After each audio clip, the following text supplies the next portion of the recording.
Hi, I'm back again with a new video, and it's about yawning.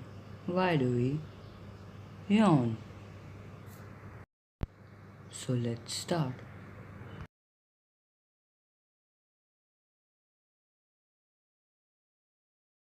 Yawning and breathing are both controlled by different parts of brain, but the hypothalamus can trigger yawning in low oxygen levels in the paraventricular nucleus. And as you would know, yawning is contagious.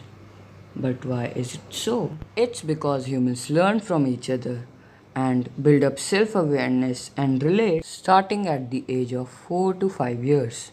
It doesn't happen in people having autism or such issues. According to a research, mirror neurons in our brain make us copy other humans unconsciously to make us fit into the society. Research was conducted and it was found out that our brain gets heated up when we work too much or are sleep deprived. That is why we yawn when we are tired or sleepy. This was Vapornet, and do not forget to punch that red button down below.